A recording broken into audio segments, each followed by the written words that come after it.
Perfecto. Bueno, pues yo les saludo desde aquí, desde este lugar en el cual me encuentro, que es el hogar que tenemos ahorita. Mandándoles un fuerte abrazo primeramente a todos y a todas. Y, y esperando que el bendito sea siempre llene la vida de todos de mucha bendición, como son los deseos que siempre estamos pidiendo y rogando al bendito sea. Que el pequeño o gran esfuerzo que hacemos todos, dependiendo por el estudio de la Torah, que esos sejuds nos ayuden para que el bendito sea pueda escuchar nuestras plegarias y asimismo contestarnos siempre. Que por los sejuds de este estudio, envíe la refuerzo lema para completa para mi amada esposa y para todos aquellos enfermos de la casa de Israel, y que Amén. los el resto de los secuestrados que todavía queden en aquel lugar sean regresados a su tierra. Que así sea.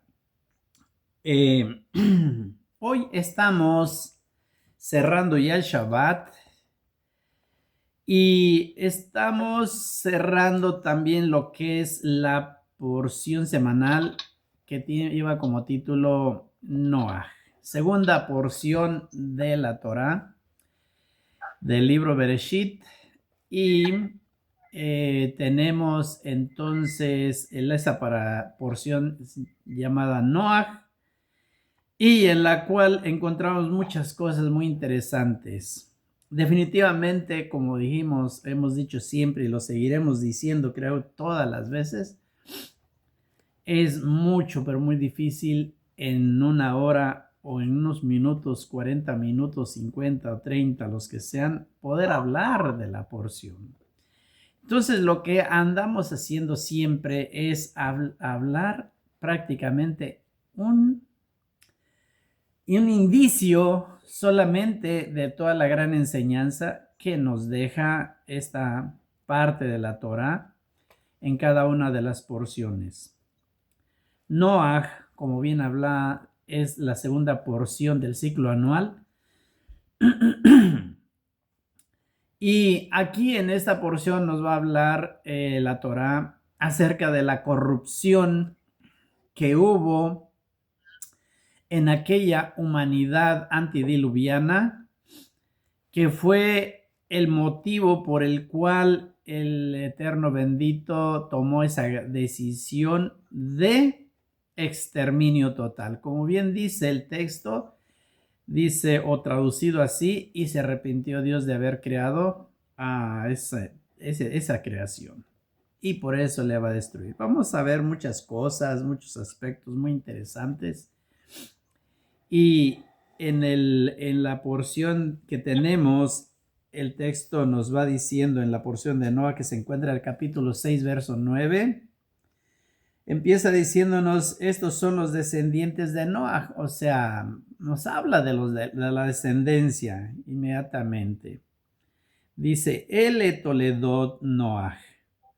¿Y quién es ese Noah del cual está hablando? Aquí hay algo muy importantísimo que nosotros debemos de notar. Esa palabra que dice Noah, Ish, Sadik y Tamim. Ish, Sadik, Tamim, como dice Bedrotav, Et Elohim. Dice que Noah era un hombre, un Sadik, un hombre justo, un hombre virtuoso, un hombre perfecto, un Tamim. Que es un Tamim? Es un hombre íntegro. Pero también dice que él dice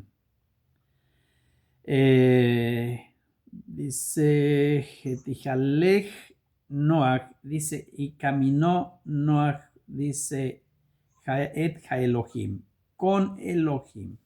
tres aspectos muy importantísimos que nos habla de Noaj, en el cual los sabios de bendita memoria nos han enseñado que ¿por qué tres veces está el nombre de Noaj ahí en este primer texto? En el solo texto 9 nos habla tres veces el nombre de Noaj. Nuestros sabios en su tarea de descubrir todos esos códigos nos enseñan y dicen que porque Noaj fue el ser humano que ha vivido tres mundos completamente, tres mundos. Y pensemos por un momento en la vida de Noaj. Noaj estuvo con toda aquella generación antes de ser destruido, porque cuando se destruye esa generación, Noaj había vivido ya 600 años. 600 años con aquella generación. Y 600 años es empaparte en todas las costumbres y vidas de todos los que tienen. Y sin embargo, en esos 600 años que vive Noaj con aquella generación, él es un tzadik, él es un tamim, un hombre íntegro. Y además de eso, dice que él caminó con Elohim. Tres mundos, un mundo que está viviendo antes de el Mabul y después viene esa destrucción total en donde no queda nada de ser humano excepto los que están en la Teba. Y entonces ahí él empieza a vivir otro mundo, un mundo en el cual se llena de oscuridad total. Perdón, el año que está el diluvio, ese Mabul, o la Teba en el agua, es un año de oscuridad total. ¿Por qué? Porque dice que los cielos se oscurecieron y empezó a caer los torrenciales de arriba y se abrieron las compuertas de la misma tierra y se llenó aquello de agua. Y dice que entonces ese mundo en el cual está ahora viviendo Noah es un mundo igual como antes de la creación. Cuando la creación en Bereshit nos dice que estaba la tierra cubierta de agua. Igual de la misma manera. Y dice que el espíritu de Kadosh Baruj Hu se movía sobre el agua. Aquí también en Noah dice que mandó un ruaj para que sople y se vaya a secar esa agua. Es el mismo ruaj que que estaba anteriormente también, para que se mecía en las aguas, como dice el libro en la creación. Entonces, otro mundo que está viviendo Noah con la Teba, que dura aproximadamente un año. Perdón.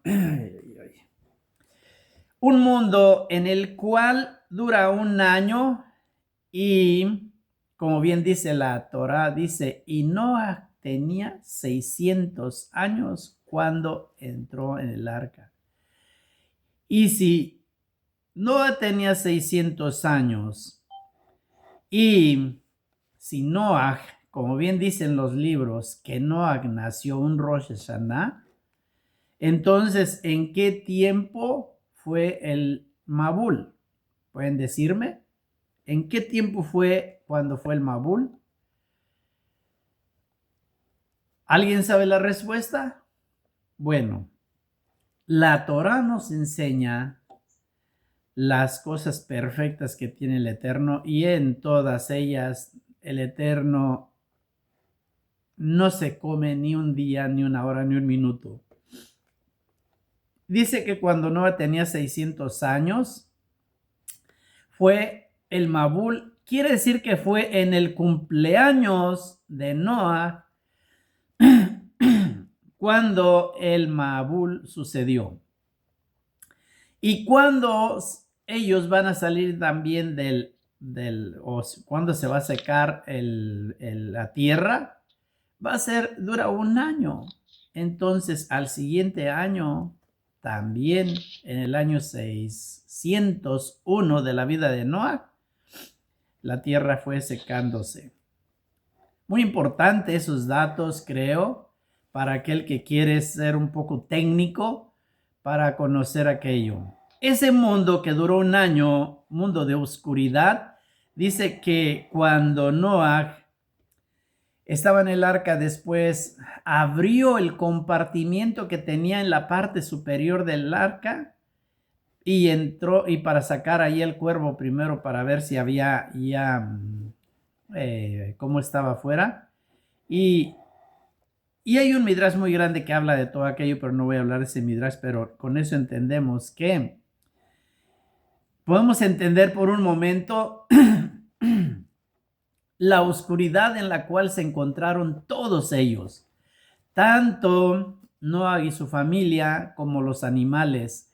Porque ¿qué pasa cuando te metes a una casa o una casa que no tiene ventanas? Piensa, ¿qué pasa? Una casa y no tiene ventanas y cierras la puerta, ¿qué pasa? Oscuridad total.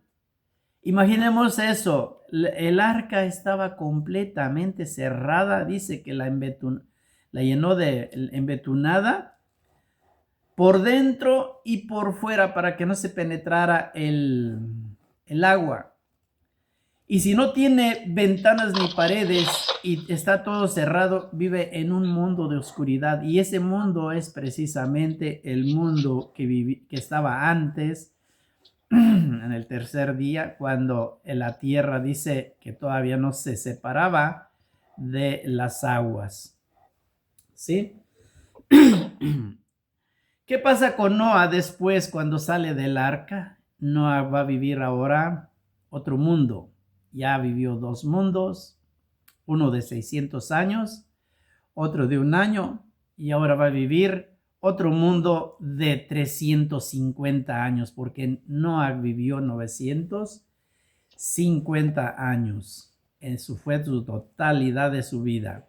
Vivió más que Adán, porque Adán vivió solamente 930 años. Noah vivió 950 años.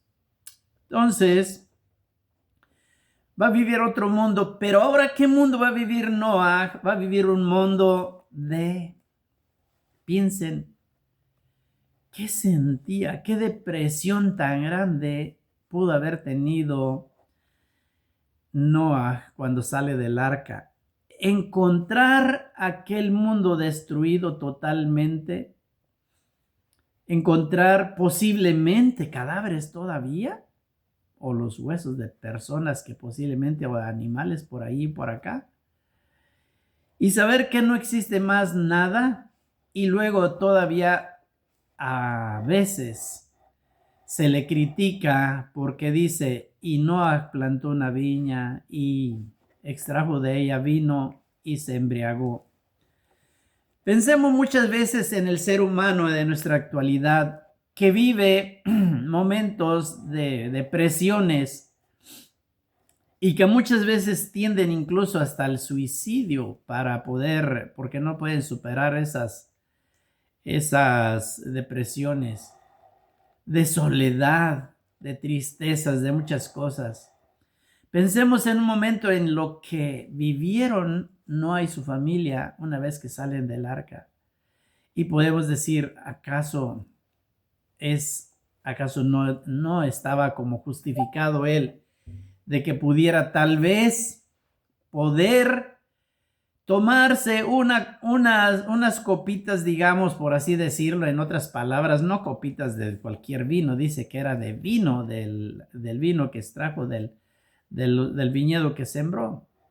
Aunque hay muchos argumentos de decir, como bien dice, que Noah ofreció diferentes holocaustos de los animales kosher al Eterno, que los sacrificó, y obviamente en cada sacrificio se tiene que hacer con el vino, tiene que ir acompañado. que posiblemente ahí es donde empezó él a tomar ese vino. Pero el resultado final fue que él se embriaga y vemos nosotros los resultados que todos aquellos que conocemos la Torá, vemos los resultados que le llevaron a haber tomado y haberse embriagado, ¿sí? No se justifica, pero tampoco podemos nosotros acusarle como debilidad, porque yo creo que ningún ser humano de todos los que vivimos en este mundo ahorita y que hubiésemos estado en esa soledad con la cual se encontraba él, a lo mejor hubiéramos hecho cosas mucho más peores que las que se consideran como eso. Vivió esos tres mundos este gran hombre Noah. Sin embargo, dice que después de todo eso, Noah se dedicó a cultivar la tierra. ¿Sí? Pero aquí la porción que tenemos de Noah, antes de caminar más adelante hasta allá, dice que él, nos habla de la descendencia, sí, de su descendencia que tiene, y nos va a estar hablando de esa gran corrupción por la cual fue la razón de la cual se extermina toda esa generación. ¿Cuántas generaciones hay desde Adán hasta Noah? Hay 10 generaciones. 10 generaciones. Y entonces podríamos nosotros decir, ¿por qué hasta la 10ª generación es que el Creador bendito toma la decisión de destruir a toda esa humanidad? Los sabios nos enseñan que cuando llega al número 10, ¿sí? Es como volver a empezar el ciclo. Quiere decir que el Creador bendito, voy a explicar tal vez esto de otra manera, a ver si puedo dar me puedo explicar. La Torá es el plano con el cual Kadosh Baruj Hu va a realizar toda su creación. Antes de la creación, lo que existe es la Torá, según dicen los sabios. Entonces, Kadosh Baruj Hu toma la Torá como para ir siguiendo lo que va diciendo. Por eso está la narración en el primer día y segundo día y tercero y cuarto y quinto y sexto y así todo, ¿no? Entonces, dice que la Torá es comparada con el agua. Quiere decir que cuando en un principio toda el agua toda esa creación estaba cubierta con agua, en otras palabras, estaba cubierta con la Torá, dice que entonces Kadosh Baruj Hu quiso esconder la Torá para que la creación, cuando hace la creación, entonces cada uno de todos busquemos esa Torá. Que nos esforcemos en estar buscando esa Torá. Y así entonces dice que esa Torá la escondió debajo de la tierra. Ahora podemos entender con eso por qué dice que Abraham vino, se dedicaba a andar excavando pozos. Literal, buscaba pozos para tomar agua. Pero en otro sentido, de la explicación Sod nos enseñan los sabios que no era el agua lo que estaba buscando, el agua literal, el H2O, sino lo que estaba buscando es encontrar la profundidad de la Torá, el entendimiento, ser intelectual más para poder comprender más al Eterno bendito. Por eso es que dice que Isaac siguió los pasos también de su padre. ¿Qué hizo Isaac? Andar excavando nuevamente los pozos para sacar el agua. ¿Qué es lo que sacaban? El agua, sacaban el conocimiento de la Torá. ¿Sí? Desde esa perspectiva nos enseñan a decir los sabios. Entonces, sí, Kadosh Baruj Hu esconde la Torah dentro, entonces dice que se está esperando todas las generaciones y en toda la generación no hubo la generación para poder entregarles esa Torah. Entonces se termina y viene la 10ª generación y en esa generación se toma la decisión de exterminarlos y volver a reiniciar el ciclo para ver en dónde va a aparecer la generación digna de recibir la Torah. ¿Qué pasa entonces después de Noah? Viene la Torre Babel, 10 generaciones después. Otra vez se repite y entonces otra vez vuelve a quitarla y vuelve a hacer esconder nuevamente otra vez. ¿Qué pasa entonces con Moshe Rabeno? 6 generaciones después, a mitad de las 10 generaciones antes de que se termine el ciclo. O sea, 26 generaciones desde Adán hasta Moshe. Entonces, en la generación de Moshe, ahí se encuentra la generación digna de recibir la Torah. Y por eso es que entonces ahora el Eterno entrega la Torah al pueblo de Israel. Ese es por el lado de ahí de la Torah que les quería comentar esto. Dice en el capítulo 6, verso 13, dice que Kadosh Baruj Hu le comunica a Noah que va a destruir la tierra y enseguida le dice que entonces él debe de construir la teba, el arca para que se pueda salvar. ¿Cuándo es cuando le dice eso o por qué razón? Como mencionaba hace un momento, dice el texto aquí, seguimos leyendo y dice que la tierra estaba corrompida, ¿verdad? Como decía el texto, déjenme leerlo. Dice,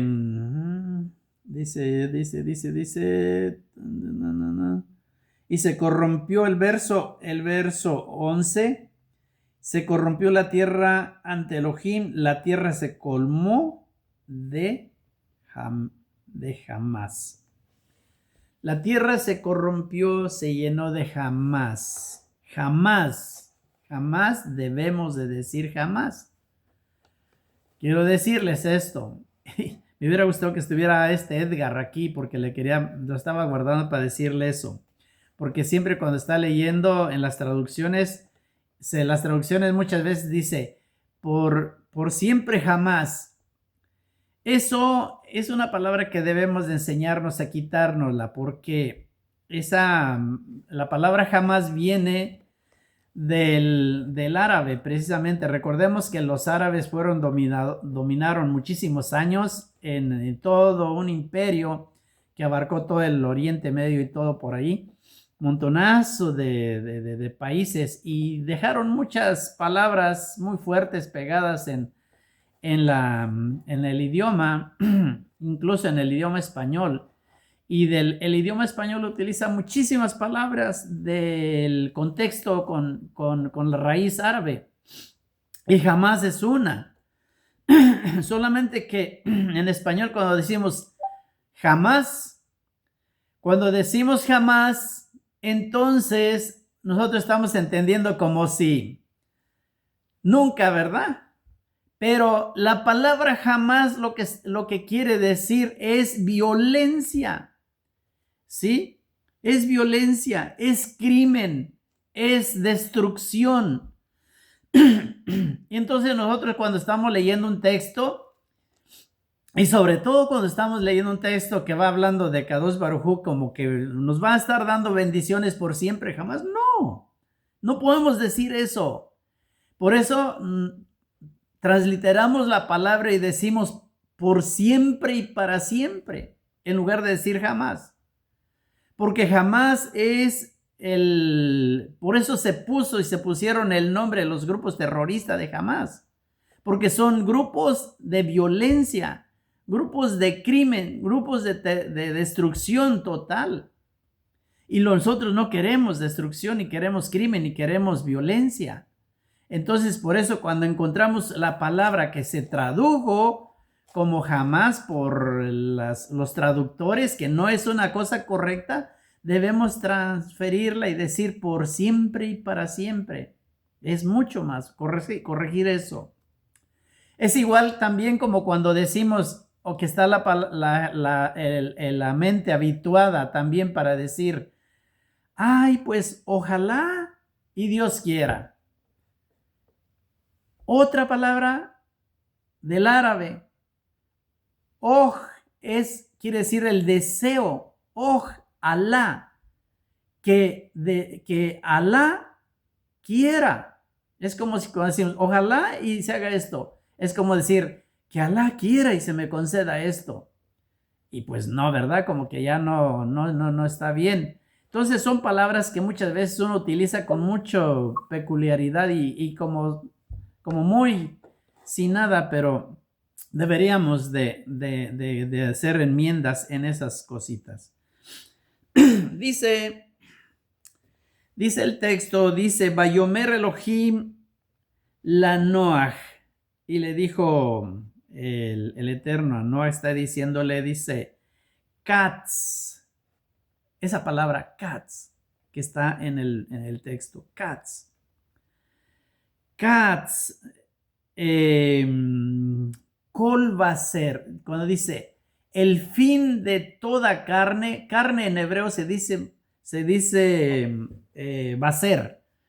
Kol va a ser toda carne, el fin de toda carne. Katz es ese final. Dicen los sabios, Katz es el nombre de un malach.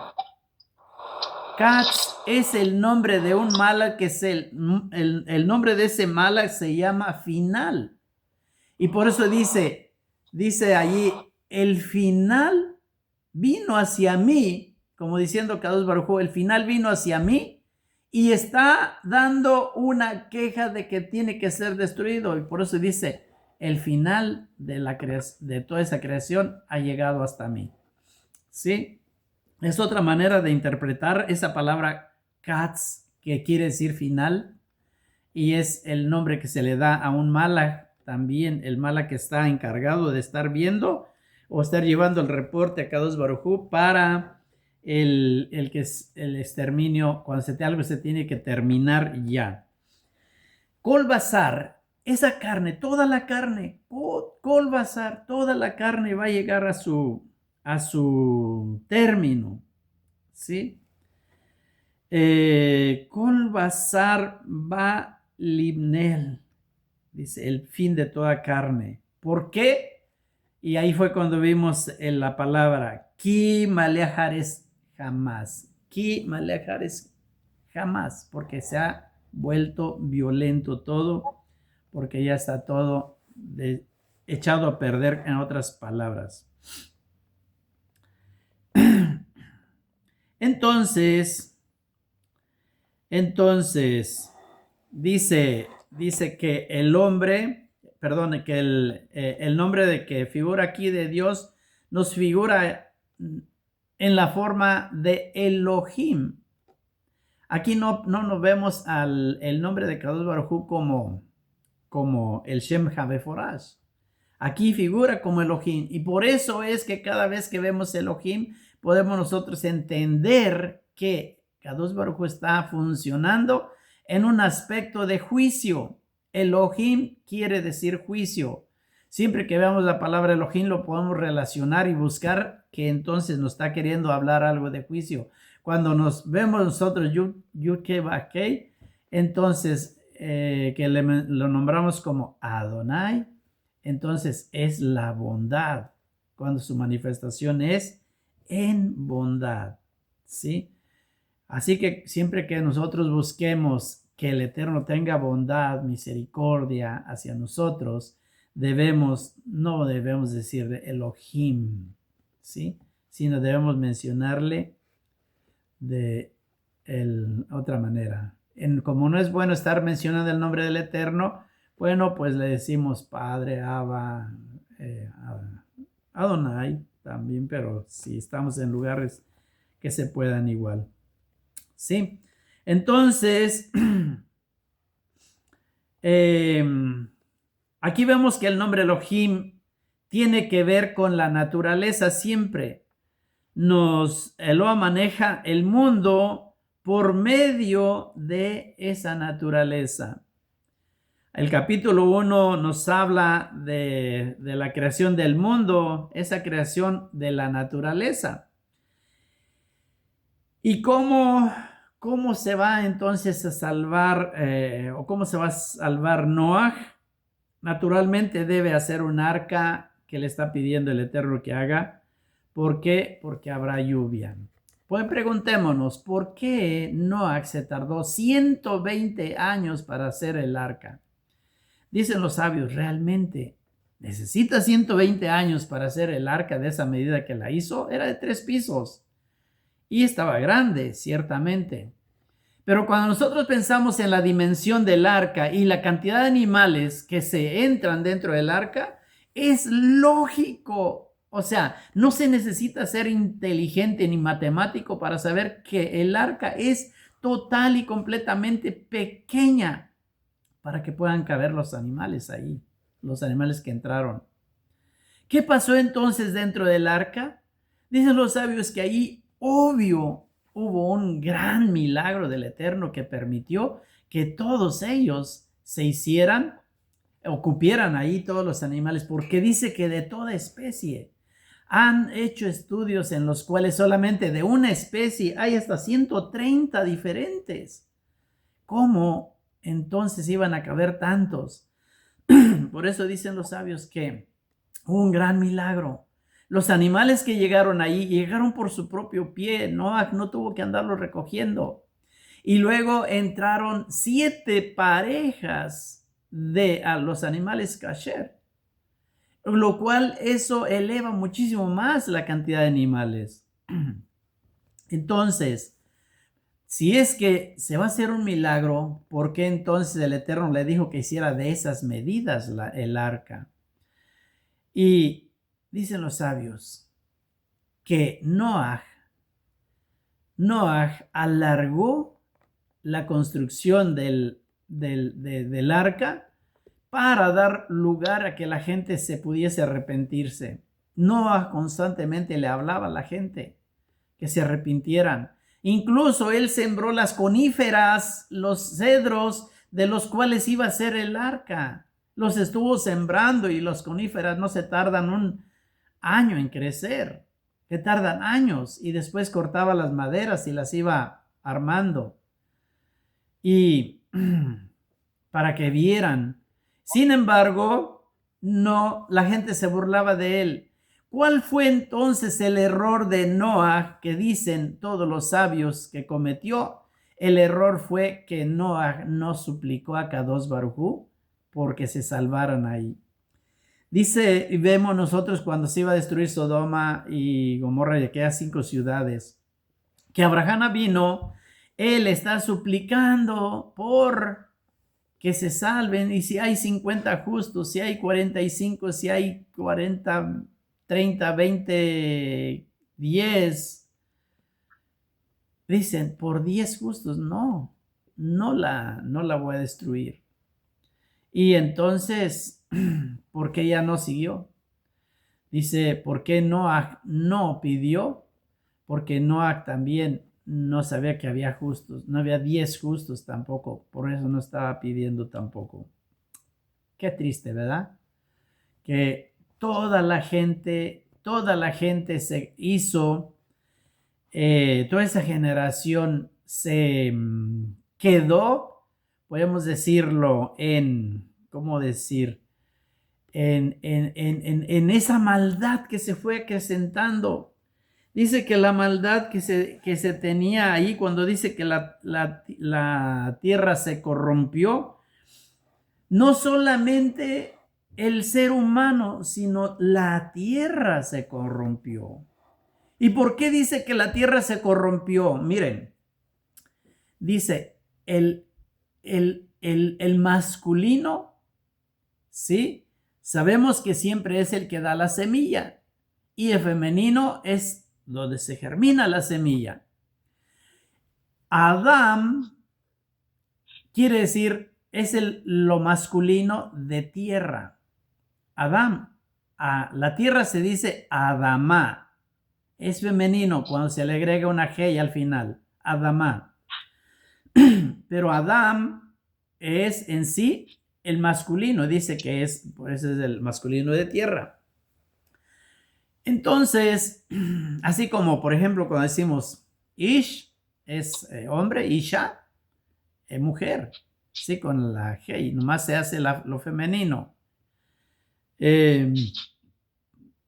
Adam, masculino, Adama, femenino. Y dice que el hombre es precisamente esa parte de la tierra. Ok.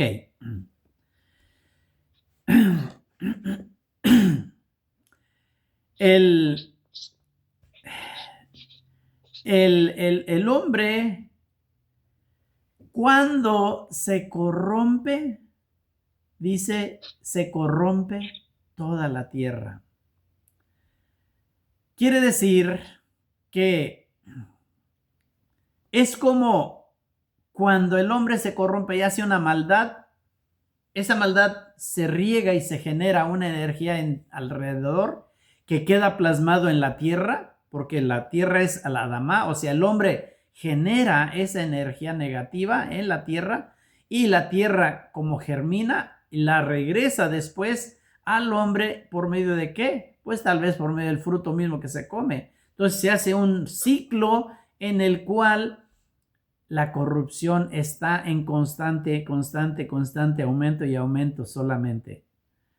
Entonces, dice que la tierra se corrompió, que se hizo violenta.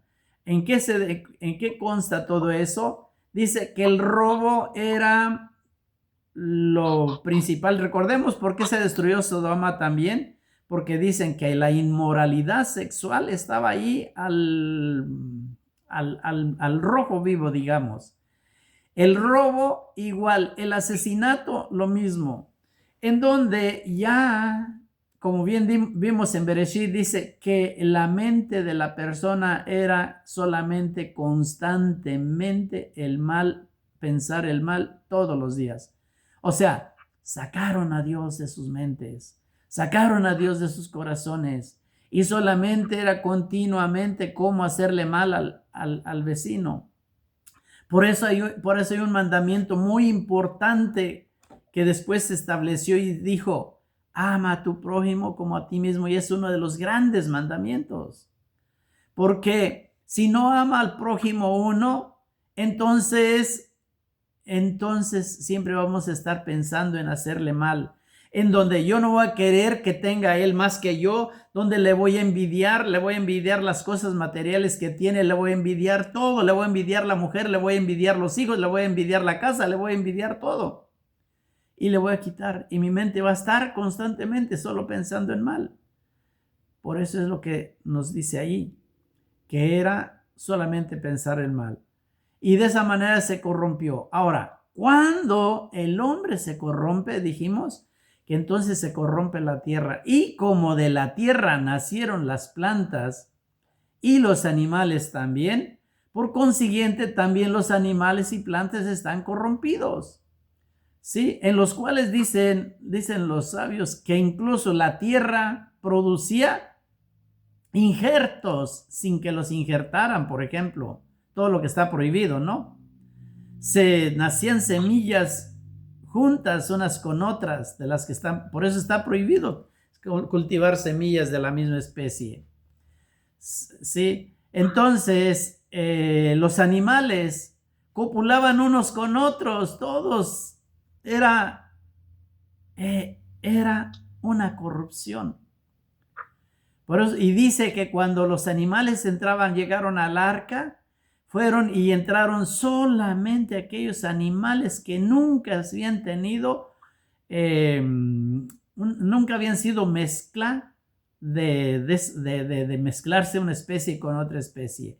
Y que la puerta de la teba del arca dice que hacía que aquellos animales que no fueran totalmente puros, que hubiesen tenido relaciones con, que en algún momento, que alguna otra especie, dice que los rechazaba la misma arca. No, ni siquiera tenía que estarlos seleccionando él, sino que los mismos animales y la Teba los seleccionaba.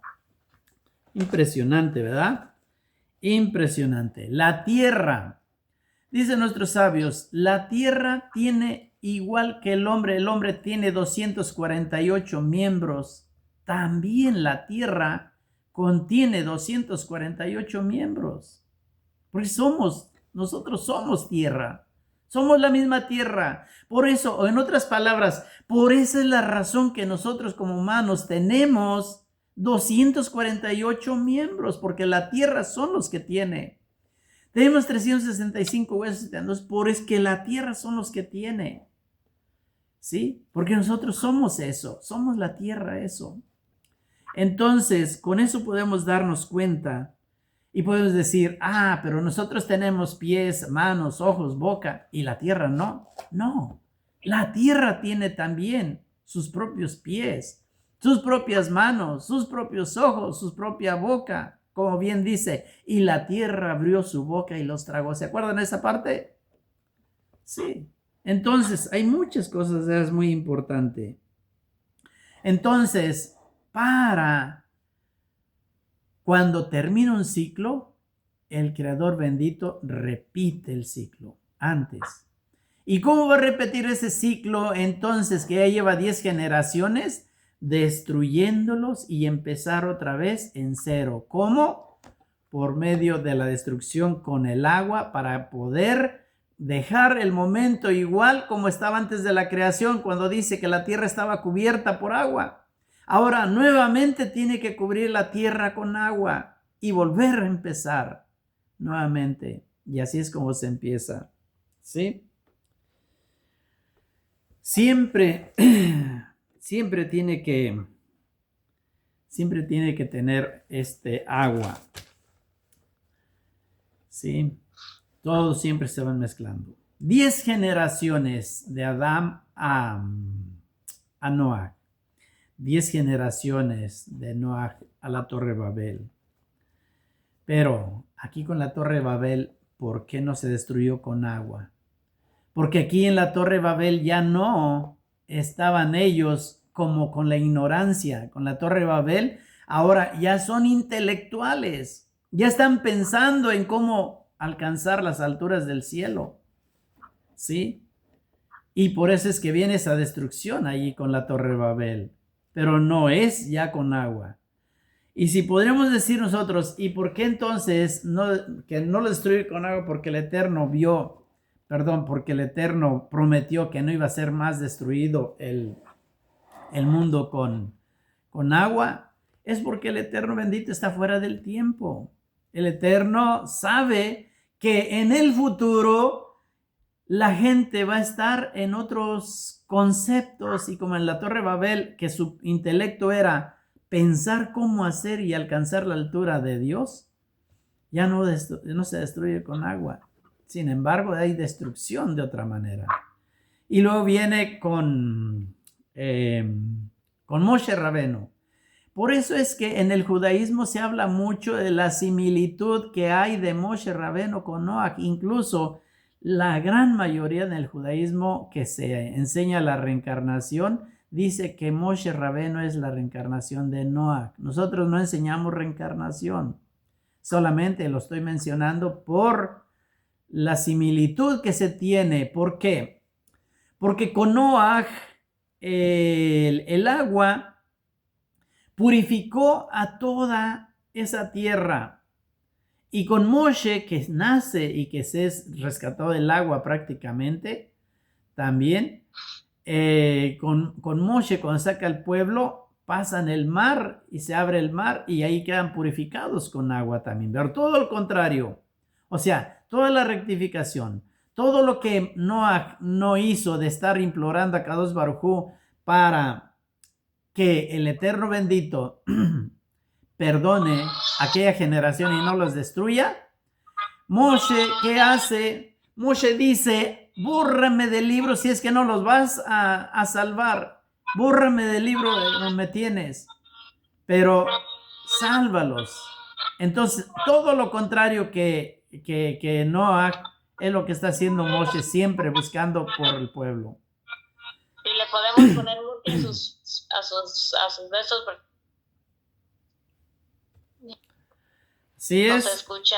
Entonces, muy interesante eso, se me hace muy interesante, perdón. Ahora, entran al arca, están dentro del arca, ahí se hablan muchas cosas, el Eterno había dado orden de que no hubiese relaciones ahí, relaciones sexuales con ninguno, ni los animales, ni las personas, nadie. Y allí entra el Midrash hablándonos muchas cosas respecto a eso. El Midrash habla, y sobre todo el Midrash Rabbah habla, donde dice que tres seres desobedecieron. Uno fue el perro, otro fue el cuervo y otro fue Ham. ¿Sí? Entonces, cada uno de ellos tuvo un castigo. El castigo del perro fue que después de que se aparea, no puede desprenderse de su compañera para que se exhiba y todo el mundo lo pueda ver avergonzándose así. El castigo del cuervo fue que eyacula por el pico. No tiene otra manera y solamente eyacula por el pico, y entonces de esa manera es como puede estar procreándose. Y el castigo del hombre fue que se hizo moreno para que se distinga la maldad de todos ellos.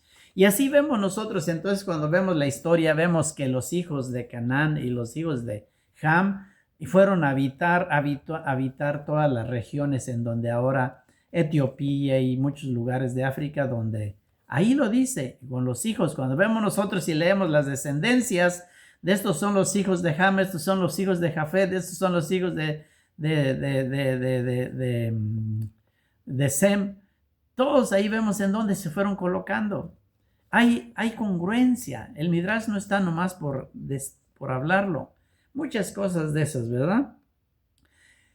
Y entonces vemos nosotros todas las desgracias que vienen pasándole a Noah, por ejemplo, y vemos la desgracia que le pasa cuando él sale después del arca, como hablamos de ese mundo que está viviendo ahora, y cómo es que él se embriaga, y entonces vemos nosotros que quien lo encontró, dicen, hay un pensamiento que quien lo encontró fue el hijo de Ham, pero puede ser que sí, puede ser que no, pero cuando menos dice que Ham lo vio y vio su desnudez, y de donde, como ya después la Torá no habla que haya tenido más hijos Noah, se ha creído siempre que su hijo le castró, ¿sí? Además lo haya hecho, abusado de él y hecho más cosas. Sin embargo, se dice así porque la Torá ya no habla que haya tenido más hijos. ¿Y cuál era la razón por la cual él podría hacer eso con su padre? Porque dijo, si Adán tuvo dos hijos y uno de ellos mató a su hermano, entonces, como diciendo, mi padre tiene tres, ¿para qué quiere otro hijo? ¿Para venir a pelearnos? O sea, entonces mejor decidió hacer otra cosa. Y hay muchas cosas de esas en las cuales hay mucho argumento con muchas bases muy fuertes para estudiar eso. Sin embargo, esos son temas muy profundos y ahorita no malo estamos ahí por falta del tiempo igual mencionándolos.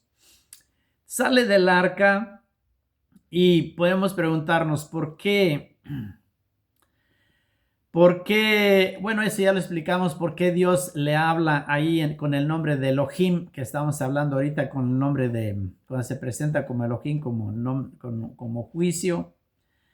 ¿Por qué, por qué elige la destrucción con un Mabul, con un diluvio? Con un Mabul. El, es un tema, el Mabul, un tema un poquito amplio, mejor creo que no lo voy a mencionar porque ya no hay casi tiempo, mejor lo voy a dejar para otro momento. Pero vemos nosotros esas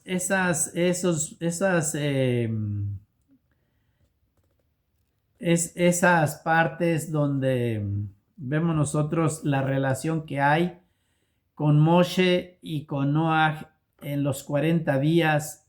El diluvio dura 40 días lloviendo y Moshe también pasan los 40 días en el monte Sinaí, todas esas cositas que son muy importantes. Creo que ya me puse un poco que ya no quiero seguir porque ya se me hizo muy largo.